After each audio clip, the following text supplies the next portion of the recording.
یہ لوٹری کھیلنا جائز ہے بیٹا کہ حرام ہے؟ تو بولے گا، بچہ بولے گا. تجھے پتہ ہے لوٹری کس کو بولتے ہیں؟ لوٹری معلوم ہے؟ جوا سٹا معلوم ہے؟ معلوم ہے؟ حلال ہے کہ حرام ہے؟ حرام ہے. سوچو وہ بچے کو بھی معلوم ہے. عالم کچھ بتاتے نہیں ہیں سر، گاؤں میں بہت زیادہ پھیل رہا ہے.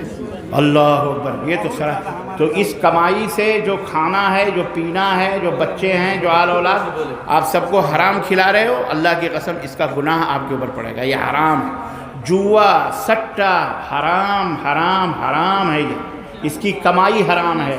اس کا کھانا پینا خنزیر سے بھی بدتر ہے، سور کھانے سے بھی بدتر ہے.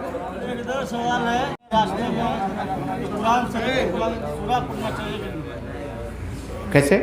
نماز پڑھنے کے لیے مسجد جاتے ہیں وضو بنا کے، تو راستے میں ایسے قرآن کا آیت کو پڑھنا چاہیے؟ بالکل پڑھنا چاہیے. اللہ آپ کو جزائے خیر دے. بالکل پڑھتے ہوئے جائیں، پڑھتے ہوئے آئیں، بالکل کوئی حرج نہیں. بھائی نے سوال کیا ہم نماز پڑھنے جاتے ہیں وضو بنا کے، تو راستے میں ہم قرآن پڑھتے ہوئے جا سکتے ہیں کہ نہیں جا سکتے؟ وہ جا سکتے ہیں. گانا گانے سے تو بہتر ہے، گپے مارنے سے بہتر ہے، چپ رہنے سے بہتر ہے. ذکر ہے اللہ کا. سارے علماء بریلی کے ہیں. بریلی نہیں، کسی بھی مشرک کے پیچھے نماز جائز نہیں. وہ چاہے برہٹی ہو، چاہے جاپانی ہو، چاہے بریلی ہو، چاہے وہ جھارکھنڈی ہو، چاہے وہ بہاری ہو، چاہے وہ بنگالی ہو، کوئی بھی کسی بدعتی اور مشرک کے پیچھے نماز جائز نہیں. شیخ اس کو کچھ دعا کر دیجیے. ایک بات وہ حافظہ بڑھانا چاہتا ہے کیونکہ آٹھ پارہ حفظ کر رکھا ہے ماشاءاللہ. اور پورا کلام پاک بھی. اللہ تعالیٰ آپ سب دعا کریں کہ اللہ اس بچے کو حافظ قرآن بنائے. اللہ تعالیٰ دماغوں کو کھول دے. ہمارے سب بچوں کو حافظ قرآن اللہ بنائے. میرے 4 لڑکے 5 بیٹیاں ہیں، ہم نے سب کو حافظ قرآن بنایا الحمدللہ. سب حافظ قرآن ہے اللہ کے وجہ سے. تو قرآن حفظ کرنا یہ آپ کالج میں پڑھیں، یونیورسٹی میں پڑھیں، آپ کسان ہیں، آپ کھیت جو کوئی آپ گھر میں کھانا، عورتیں جیسے کھانا پکا رہی ہیں، 70 سال کی بوڑھی ہے ماشاءاللہ، انہوں نے بھی قرآن حفظ کر رکھا ہے سعودی عرب. اور آپ نے ایک مولانا، بہت بڑے مولانا ہیں، ان کی تقریریں بہت ساری سنی ہوں گی یوٹیوب پر، مولانا توصیف الرحمان صاحب سنے نا. ان کی والدہ محترمہ 70 سال کی عمر میں انہوں نے قرآن حفظ کیا ہے. 70 سال کی عمر ماشاءاللہ. تو قرآن حفظ کرنا چاہیے. یہ قرآن کوئی ضروری کہ مدرسے میں حفظ ہو. آپ اپنے گھر میں بیوی عورتوں کو چاہیے اپنے بچوں کو 1 گھنٹہ لے کر کے قرآن پڑھائیں، سکھائیں، حفظ کرائیں، مدرسوں میں کروائیں. قرآن کو تو سب کو بائی ہارٹ کرنا چاہیے. اللہ ہم سب کو حافظ قرآن بنائے. جی جانتے ہیں یہ بدعتی ٹناٹن بدعتی ہے اور سدھرنے کا کوئی چانس نہیں ہے. تو وہ خود ہی آپ کو دیکھ کر راستہ بدل دے گا، کیونکہ کوئی بھی شیطان کسی بھی مومن کو دیکھ کے راستہ بدلے گا. اگر آپ کو امید ہے کہ سلام کر سکتے ہیں، کوئی حرج نہیں ہے. السلام علیکم ورحمۃ اللہ وبرکاتہ، کوئی حرج نہیں ہے. غیر مسلم سلام کرے تو اس کو جو بول رہا ہے جیسے سلام کرے تو اس کو سلام کہہ دو، یا اللہ یہدیک، اللہ ہداک اللہ کہہ دو، اللہ آپ کو ہدایت دے. یا وہ کہہ رہا ہے السلام علیکم تو کہہ دو وعلیکم السلام، کوئی حرج نہیں. لیکن نمسکار یا پرنام، نمسکار کا مطلب ہوتا ہے نمسکارم، میں آپ کے سامنے سر جھکاتا ہوں. تو یہ شبد جو ہے مسلمانوں کے لیے صحیح نہیں ہے. نمسکارم یعنی میں سر جھکاتا ہوں. تو مسلمان اللہ کے سوا کسی کے سامنے سر نہیں جھکاتا. تو بہت سارے لوگ نمسکارم، نمسکار پنڈت جی نمستے، فلانے جی نمستے. تو یہ نہیں کہنا چاہیے کیونکہ مسلمان ہیں، اور یہ تھوڑی ہے کہ کوئی ہمارا روزی دینے والا ہے. آداب کہہ دیں آپ، پنڈت جی آداب، کیسے ہیں آپ، ہے نا. تو کوئی حرج نہیں، آداب کہتے ہیں اگر آپ کو کوئی وہ ہے، ورنہ یہ حرام ہے. پیسوں کا دھندہ یہ حرام ہے. لیکن اگر وہ پیسہ کسی دوسری پیسے، مثلا ڈالر ہے، آپ ڈالر دیتے ہیں مثال کے طور پر 100 روپے، 100 ڈالر کا مثال، مطلب 1 ڈالر کا 100 روپے.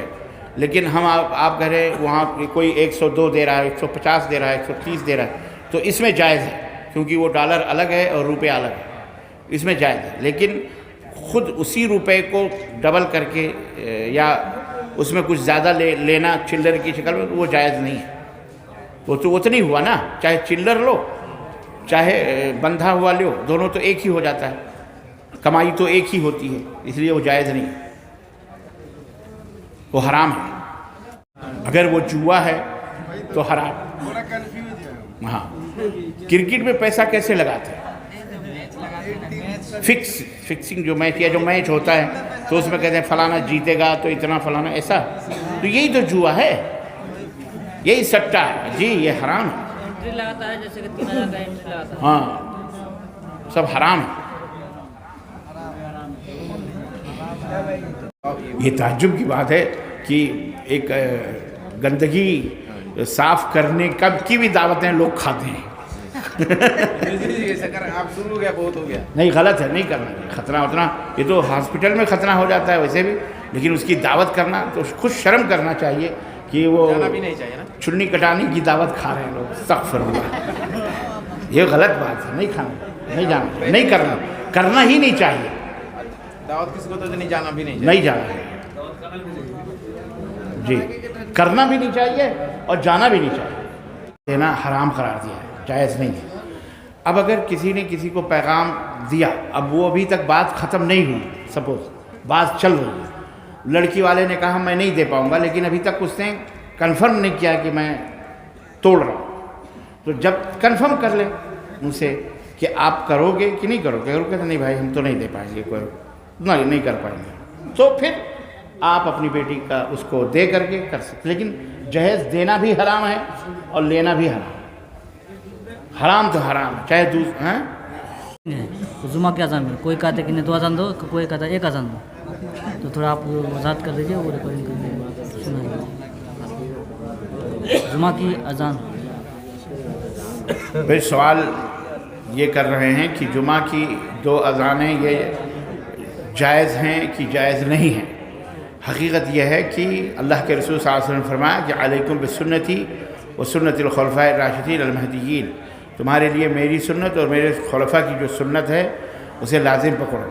اللہ کے رسول صلی اللہ علیہ وسلم کی سنت مبارکہ جمعہ کے دن یہ تھی کہ جب آپ ممبر پر بیٹھ جاتے تو آپ اذان کہلواتے تھے. ٹھیک ہے، وہ خطبے کے وقت وہ ایک ہی اذان تھی، 2 اذانیں 4 اذانیں نہیں ہوتی تھیں، ایک اذان تھی. تو نبی صلی اللہ علیہ وسلم کے وفات کے بعد حضرت ابوبکر صدیق رضی اللہ تعالیٰ عنہ کا 2-2.5 سال کا جو دور تھا اس میں بھی ایک ہی اذان تھی.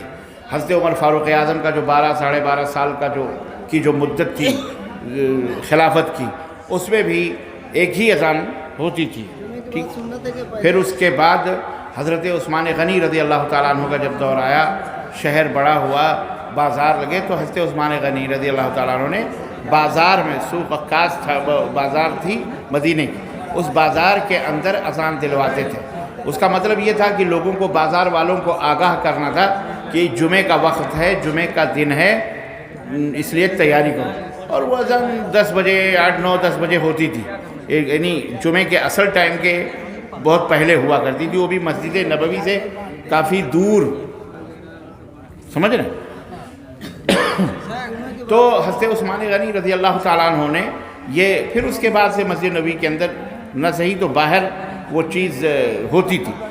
بعد میں مسجد نبوی کے اندر کہاں سے کون لایا اور 2 اذان ہونے لگی یہ ہم کو نہیں معلوم، لیکن اس سے یہ اہل علم نے یہ مسئلہ یہ ضرور بتایا ہے کہ جہاں ایک اذان جہاں 2 اذان کی ضرورت ہے، مثال کے طور پر مائک نہیں ہے، یہ نہیں ہے، وہ نہیں ہے، تو وہاں آپ 10 بجے 9 بجے 11 بجے، جیسے کہ زوال سے پہلے سعودی عرب میں آج بھی بعض مسجدوں میں 11 بجے 9 بجے ایسے اذان کہہ دیتے ہیں، 10 بجے، کیوں؟ تاکہ لوگوں کو پتہ ہو جائے کہ آج جمعہ ہے. تو یہ جائز ہے، یہ جائز ہے. اور پھر جمعے کے وقت جو خطبے کی اذان ہوتی ہے وہ تو ہے ہی ہے، نبی صلی اللہ علیہ وسلم کی سنت ہے. تو ضرورت ہے تو جائز ہے، بلا ضرورت نہیں کرنا چاہیے. ٹھیک ہے، بس اس کو بدعت بھی نہیں کہنا چاہیے کہ یہ بدعت ہے، یہ حرام ہے، یہ فلاں، نعوذ باللہ، ایسا کچھ بھی نہیں. صحابہ نے جو کام کیا وہ جائز ہے، انہوں نے جو کیا تو وہ ہمارے لیے وہ بھی سنت ہے. تو اگر کوئی شخص ایسا کرتا ہے تو کوئی حرج نہیں ہے، اس میں کوئی جھگڑا کرنے کی ضرورت نہیں ہے. ضرورت ہے تو کرے، لیکن اس وقت کرے جیسے حضرت عثمان غنی نے کیا تھا. ہمارے ہاں جو دونوں اذانیں امام کے سامنے ہوتی ہیں بیک وقت تھوڑی دیر، یہ صحیح نہیں ہے. جی، وصلی اللہ علیہ نبینا محمد وعلی آلہ وصحبہ اجمعین. والسلام علیکم ورحمۃ اللہ وبرکاتہ. جی.